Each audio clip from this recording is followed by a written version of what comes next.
तसेच हे फोटो अतिशय आक्षेपार्ह पद्धतीचे व्हिडिओ आहेत। त्यामध्ये 234 फोटो जे आहेत आणि 19 व्हिडिओ हे अत्यंत अश्लील स्वरूपाचे आहेत।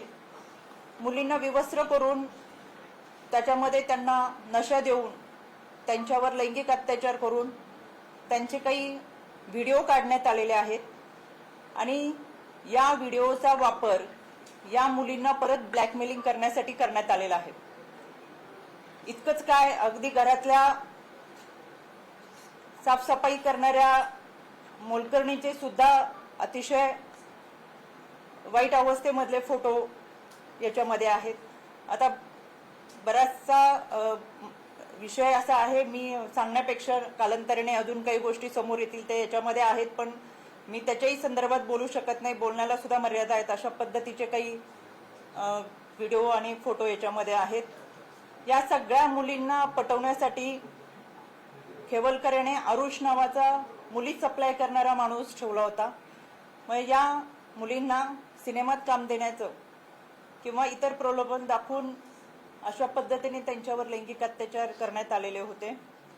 एकंदरच हे सगळं प्रकरण पाहता राज्य महिला आयोगाच्या वतीने गेले 2 दिवसापूर्वी पुणे पोलीस आयुक्त यांना काही सूचना केल्या होत्या। त्या अनुषंगाने काही तपास यामध्ये केलेला आहे आणि म्हणून अँटी ह्युमन ट्रॅफिकिंग युनिट हे यामध्ये काम करत आहे। या निमित्तानं हे सगळं एकंदर प्रकरण जर पाहिलं तर मानवी तस्करी मोठ्या प्रमाणात यामध्ये झाली आहे। केवळ मुंबई, नागपूर, पुणे, ठाणेच नाही तर परराज्यातून मुलींना बोलून किंवा या मुलींचा परराज्यामध्ये व्यापार करून मोठ्या प्रमाणात त्यांचं लैंगिक शोषण करण्यात आलेलं आहे। म्हणून राज्य महिला आयोगाच्या वतीनं आम्ही पोलीस महानिरीक्षक, पोलीस महासंचालक यांना महिलांच्या अनैतिक शोषण व मानवी तस्करीच्या पुणे खराडी येथील रेव पार्टी प्रकरणाबाबत SIT स्थापन करण्याबाबत पत्रव्यवहार केलेला आहे आणि यामध्ये या पत्राच्या अनुषंगाने पोलीस महानिरीक्षक, पोलीस महासंचालक यांना जो आम्ही राज्य महिला आयोगाच्या वतीने आजच पत्रव्यवहार केलाय, यामध्ये महिलांचे अनैतिक शोषण, मानवी तस्करी, वेश्या व्यवसायासाठी जबरदस्तीने वापर अशा स्वरूपाच्या गंभीर घटना घडताना दिसतात। विशेषतः पुण्यातील रेव पार्टीत महिलांचा अश्लील व अनैतिक वापर झाल्याचे समोर आलेले आहे आणि म्हणून NDPS ऍक्ट नुसार जरी याच्यामध्ये गुन्हा नोंद झालेला असला तरी सुद्धा महिलांची मानवी तस्करी ही मोठ्या प्रमाणात झालेली आहे आणि म्हणून विशेष तपास पथक म्हणजे SIT स्थापन करून खालील चौकशींची तपास होणं फार गरजेचं आहे। यामध्ये आरोपीकडून 28 वेळा रूम बुक करून त्यामधील मुलींना त्या ठिकाणी बोलवलं होतं। यामागचा हेतू किंवा संघटित नेटवर्क याचा तपास व्हावा। 2 मानवी तस्करी प्रतिबंध पथक म्हणजेच अँटी ह्युमन ट्रॅफिकिंग डिपार्टमेंट कडून महिलांना कशा प्रकारे आणले गेलं, त्यांची फसवणूक कशी केली गेली, त्यांच्यावर दबाव कशा प्रकारे टाकला गेला आणि यामध्ये इतर कोणतेही माध्यम त्यामध्ये महिलांचे मूळ गाव, वय, वैद्यकीय अहवाल व ओळख दस्तऐवजांची खातरजमा व्हावी। 3 आरोपीचे मोबाईल, ईमेल, आर्थिक व्यवहार, कॉल डिटेल्स याची सखोल तपासणी होणं गरजेचं आहे। 4 हॉटेल व्यवस्थापनाची सखोल चौकशी व्हावी।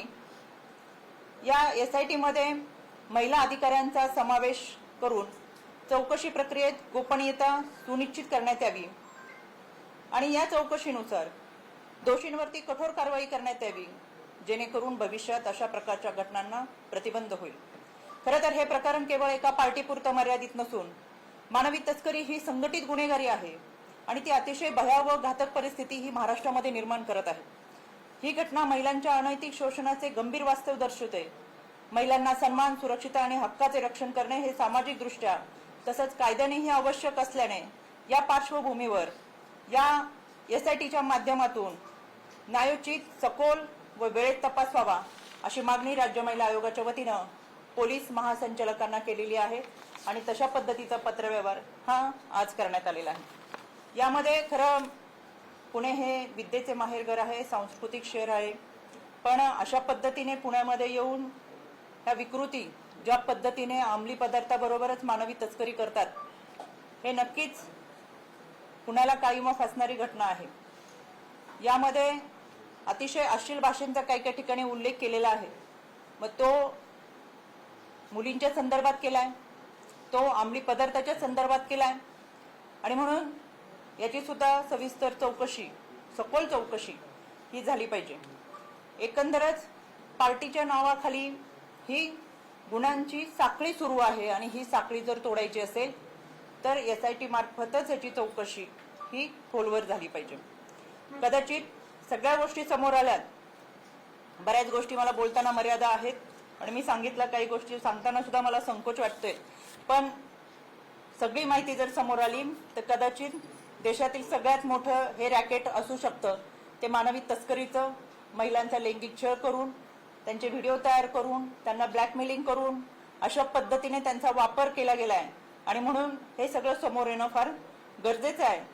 एकंदरच काय तर देशामध्ये महाराष्ट्राची प्रतिमा मलिन करण्याचं काम ही विकृती करतात आणि म्हणून आज राज्य महिला आयोगाच्या वतीनं पोलीस महासंचालक यांना SIT गठीत करण्यासाठीचं पत्रव्यवहार करण्यात आलंय आणि या अनुषंगाने हा सगळा तपास व्हावा अशी मागणी या निमित्तानं. व्हिडिओ फोटो आले, आता पुढे नेमका काय तपास व्हावं, कुठल्या गोष्टी तुम्हाला दिसतात मिसिंग मध्ये?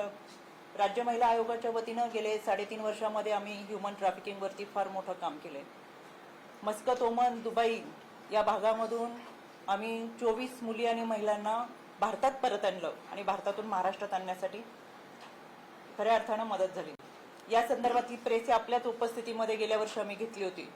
खरं तर ही जी मानवी तस्करी केली जाते ही सामूहिक गुन्हेगारी आहे, एक संघटित गुन्हेगारी आहे आणि यामध्ये त्या मुलींच्या आर्थिक बाजू कमकुवत असताना, कुटुंबामध्ये कोणी कर्ता पुरुष नसताना त्यांचा गैरफायदा घेतला जातो, त्यांचं लैंगिक शोषण केलं जातं, त्यांना वेश्याव्यवसायाला प्रवृत्त केलं जातं, त्यांची मानवी तस्करी महाराष्ट्राच्या बाहेरच्या राज्यांमध्ये आणि कधी कधी परदेशामध्ये केली जाते. ही अतिशय भयावह परिस्थिती आहे. ज्यावेळेस पुण्यातल्या काही मुली आणि महिलांना आपण परत आणलं होतं, गेल्या वर्षी आपल्या समोर ह्या सगळ्या स्वतः येऊन सांगत होत्या. एकंदरच त्याच्यामध्ये 30 जुलैला सुद्धा जागतिक मानवी तस्करी विरोधातला दिन हा आम्ही त्या ठिकाणी कार्यशाळेच्या माध्यमातून समाजासमोर मांडला. यामध्ये दिवसभरातल्या चर्चासत्रामधून कृती आराखडा तयार केलाय आणि खूप मोठ्या प्रमाणातल्या सामाजिक संस्था ह्या आमच्या राज्य महिला आयोगाबरोबर कार्यरत आहेत आणि या सामाजिक संस्थांनी सुद्धा भीती व्यक्त केलेली आहे की ही अशा पद्धतीची विकृतीची लोक आहेत, ही मोठ्या प्रमाणामध्ये मुलींचा वापर करतात. म्हणून या निमित्तानं पोलिसांना देखील आम्ही आवर्जून सांगू की या घटनेतल्या जवळजवळ 300-350 पेक्षा जास्त मुली आहेत आणि त्यांचा अशा पद्धतीने लैंगिक वापर, त्यांच्यावर लैंगिक अत्याचार करून त्यांचा वापर केला गेलाय. तर या निमित्तानं आपल्या माध्यमातून मी या मुलींना निश्चित सांगू शकेल की त्यांनी पुढे येऊन तक्रार दाखल करावी आणि पोलिसांनी सुद्धा यामध्ये ज्यांची तक्रार दाखल होईल त्याच्यामध्ये गोपनीयता ठेवून या मुलींना सहकार्य करावं, संरक्षण द्यावं आणि त्यांच्या बरोबरीने उभं राहत असताना कायद्याच्या चौकटीतून त्यांना न्याय द्यावा. 350 मुली ज्या दिसत आहेत किंवा जे व्हिडिओ दिसत आहेत तर हे फक्त एकट्या खेवलकरांच्या मोबाईलमध्ये आहे का, आणि जो अहवाल आहे त्याच्यात मुख्य आरोपी कोण सापडला? याच्यामध्ये खेवलकरांच्या मोबाईल मधलीच ही सगळी आकडेवारी मी सांगितली. अजूनही तपासाला काही कालावधी लागणार आहे. या कालावधीमधला जो तपास आहे तो खेवलकरच्या मोबाईल मधला आहे, तो समोर आलेला आहे. याच्यामध्ये इतरही आरोपी ज्यांची मी यापूर्वी नावं घेतली त्यांच्याही मोबाईलचा तपास चालू आहे. लॅपटॉप आहे, त्यांचे काही पेनड्राईव्ह आहेत त्यांच्याकडे आणि या सगळ्यांचा त्यांच्या घरामधून काही वस्तू हस्तगत केलेल्या आहेत त्याचा सुद्धा तपास आहे. त्याच्यामुळे अजून पुढे तपास घेऊन जात असताना अनेक गोष्टी समोर येतील आणि म्हणून मी वारंवार म्हणते ही अतिशय भयावह परिस्थिती आहे. काही शब्द मी इथं उच्चारू शकत नाही, काही माहिती मी इथं सांगू शकत नाही, इतकी भयान परिस्थिती आहे आणि कालांतराने आपल्या समोर या सगळ्या गोष्टी येतीलच. व्हिडिओ आणि जे फोटो आहेत त्या सगळ्या व्हिडिओमध्ये खेवलकर स्वतः दिसतात का? जे व्हिडिओ फोटो आहेत त्याच्यात खेवलकर स्थापन केली की फक्त एकाने फोटो आहे त्याच्यात खेवलकरांचा सहभाग फोटोमध्ये दिसतोय का? दोन गोष्टी. राज्य सरकारने SIT स्थापन केली की आजच आम्ही पोलीस महासंचालकांना पत्र पाठवलेलं आहे. याच्यामध्ये SIT स्थापन करावी यासाठीचं पत्र आजच दिलेलं आहे. त्याच्यामुळे SIT निश्चितपणाने ते स्थापन जर झाली तर ह्या सगळ्या गोष्टींचा उलगडा होईल आणि याच्याही पुढे जाऊन ज्या मुली यामध्ये आहेत ज्यांचं लैंगिक शोषण झाले त्यांना खऱ्या अर्थानं संरक्षण मिळेल आणि इथून पुढे अशा पद्धतीची मानवी तस्करी होणार नाही. हे फार मोठं रॅकेट आहे. हे रॅकेट उघडकीस येईल जेणेकरून इथून पुढे त्या घटना घडणार नाहीत आणि म्हणून SIT स्थापित होणं फार गरजेचं आहे. या फोटोमध्ये खेवलकर दिसतात का की इंडिव्हिज्युअल मुलींचे फोटो आहेत सगळे? म्हणून मी तुम्हाला मगाशी म्हटलं की बऱ्याचशा गोष्टी सांगताना सुद्धा मला संकोच वाटतोय. बऱ्याचशा व्हिडिओमध्ये खेवलकर स्वतः आहे. कुठलाही गुन्हा असेल किंवा तक्रार असेल एक तर स्वतः पोलीस फिर्यादी होतात किंवा संबंधित व्यक्ती फिर्यादी होत असते. हा जो काही मोबाईलचा डेटा असेल तर तो आपण पोलीस त्यांना अडकवतायत की काय, असं एक संशयाची सोयी निर्माण होते असं बोललं जातंय. का अडकवण्याचा प्रयत्न आहे? मला असं वाटतं जरी त्यांच्या मोबाईल डेटा जरी असला तो कुठली मुलगी पुढे आली नाही सांगायला की तुम्ही असं सुमोटो केलेलं दाखवू आहे. शकताय. हा. म्हणून आज पत्रकार परिषद घेण्याचा उद्देश हाच होता की खूप मुलींना अजून कल्पना नाही की आपल्या पाठीमागे पोलीस प्रशासन कसं उभं राहील, कारण की बऱ्याचशा मुलींच्या कुटुंबामध्ये कोणी कर्ता पुरुष नाही आहे किंवा त्यांना पाठिंबा देत खऱ्या अर्थानं त्यांना संरक्षण देण्याची भूमिका ही घरातल्या कुठल्या व्यक्तीची असावी असंही नाही. अनेकांच्या घरामध्ये त्यांची जबाबदारी, संपूर्ण कुटुंबाची जबाबदारी या मुलींवरती आहे. आर्थिक परिस्थिती बिकट आहे आणि असं असताना त्यांचा अशा पद्धतीने वापर केला गेला आहे. आणि म्हणून याच माध्यमातून मला आवर्जून या मुलींना सांगायचं आहे, आणि केवळ ही आमच्यासाठी पहिलीच घटना आहे असं अजिबात नाही, कारण की याच्यामध्ये पहिलीच घटना अशी नाही की आम्ही आज पहिल्यांदा बोलतोय. खरं तर ह्युमन ट्रॅफिकिंगमध्ये गेले 3.5 वर्षामध्ये काम करतो आणि गेल्या वर्षी पुण्यामध्ये आपल्या समोर पत्रकार परिषद यासाठी घेतली होती कारण की इतर महिलांनी सुद्धा समोर यावं. आणि म्हणून मला असं वाटतं आज सुद्धा या पीडित त्याच्यामध्ये ज्या मुली आहेत त्यांनी समोर येऊन तक्रार नोंदवावी. बऱ्याच जणांनी तक्रार द्यायला सुरुवात सुद्धा केलेली आहे. म्हणून मला असं वाटतं पोलिसांनी सुद्धा त्यांना संरक्षण देत त्यांची भूमिका घटना कधीपासून सुरू होते? कारण आता हे सगळे कारण आल्यानंतर समोर आले की याच्या अगोदर किती वर्षापासून हे सगळं सुरू? याच्यामध्ये गेल्या अनेक वर्षापासून जेवढे आरोपी आहेत ते एकमेकांच्या संपर्कात आहेत आणि अनेक वर्षापासून हा प्रकार सुरू आहे.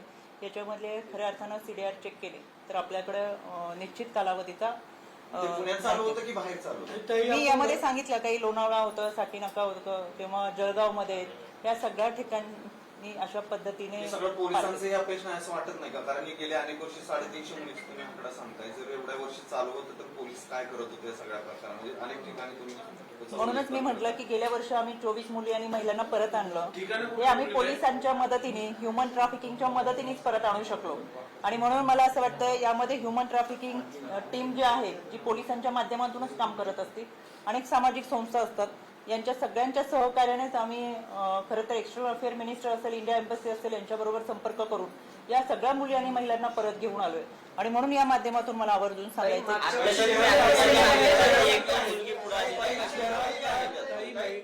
काही महिला पुढे येतात. ते किती तक्रारी आतापर्यंत आपल्याकडे आल्यात का काय? बऱ्याचशा गोष्टी मला असं वाटतं, मी सुरुवातीपासून सांगते की काही गोष्टी सांगताना आता ठेवलेल्या आहेत त्या पुढच्या याच्यामध्ये सांगू. बराचसा अहवाल आहे, त्याच्यामुळे जसा अहवाल समोर येईल ते निश्चितपणाने आम्ही मांडू. याच्या पाठीमागची एकच भूमिका आहे, यामध्ये मुलींना संरक्षण मिळावं. मोठ्या प्रमाणातली मानवी तस्करी होत आहे, याच्यामधलं हे रॅकेट उघड व्हावं. आणि जो लैंगिक छळ मुलींचा झालेला आहे, ज्यांना ब्लॅकमेलिंग झालंय, त्यांचे व्हिडिओ काढले गेलेले आहेत, तर त्यांना संरक्षण देत असताना इथून पुढे अजून कोणाची अशी फसवणूक होऊ नये यासाठी आजची पत्रकार परिषद. आणि त्याला धरून अजून एक प्रश्न, तुम्ही जे मानवी तस्करीचं रॅकेट सांगता ना, ज्याची प्रेस तुम्ही मागे घेतली होती, त्या मानवी तस्करीचा पण खेवलकरांशी संबंध आहे का? म्हणजे सगळ्याच मानवी तस्करीचा संबंध आहे का? आणि तो एक प्रश्न. गेल्या वर्षी जी प्रेस घेतली होती त्याच्यामध्ये मस्कत, ओमान, दुबई या परराज्यामध्ये असलेल्या मुलींची जी तस्करी झाली होती त्यांना भारतात आणि महाराष्ट्रात आपण परत घेऊन आलो होतो त्या अनुषंगाने, आणि त्या सगळ्यांना आपण सुरक्षितरित्या महाराष्ट्रात आणलं होतं. आणि अशा पद्धतीने कोणी एजंटगिरींना फसू नये याच्यासाठीची प्रेस होती आणि इतक्या चांगल्या पद्धतीने आपण मुली आणि महिलांना महाराष्ट्रात आणलं होतं. याबद्दल आपली काय प्रतिक्रिया? रोहिणी खडसेंनी याबद्दल या सगळ्या प्रकरणाबद्दल ट्विट केलं आणि ते पण म्हटलं होतं की योग्य वेळी सर्वांना उत्तर दिलं जाईल. मला खरं त्यांच्याबद्दल सहानुभूती वाटतेय. एक तर त्यांना ह्या सगळ्या गोष्टी माहीत झाल्यानंतर त्यांच्या मनामधले बरेचसे गैरसमज दूर होतील, आणि दुसरी बाजू की जर त्यांना माहीत असेल आणि ते यामध्ये समर्थन करत असतील तर पोलिसांनी हे देखील अधोरेखित केलं पाहिजे की एखाद्या गुन्ह्याचं समर्थन करणं हे सुद्धा गुन्हाच ठरू शकतो, ते दुर्लक्ष करण्यासारखं नाही असं मला वाटतं. त्यांचं जर ट्विट आहे की जे आहे ते सगळं स्क्रिप्टेड आहे आणि तुमच्या याच्यानुसार सगळं चाललंय. मला असं वाटतं हे सगळं आता कोर्टात सांगावं. धन्यवाद. पुण्यात जी रेव पार्टी झाली होती त्या प्रकरणीच आता रुपाली चाकणकर यांच्याकडून ही पत्रकार परिषद घेण्यात आलेली आहे. या पत्रकार परिषदेत त्यांनी अनेक बाबी समोर आणलेल्या आहेत. महिलांची तस्करी असल्याचं हे प्रकरण असल्याचं त्यांनी सांगितलेलं आहे. तर या प्रकरणाबाबत आता SIT स्थापन करण्याची मागणी देखील त्यांच्याकडून झालेली आहे. काही गोष्टी सांगताना मला संकोच वाटतो असं देखील चाकणकर म्हणाल्या. तर मोठं रॅकेट उघड करायचंय असं देखील चाकणकर म्हणाल्या.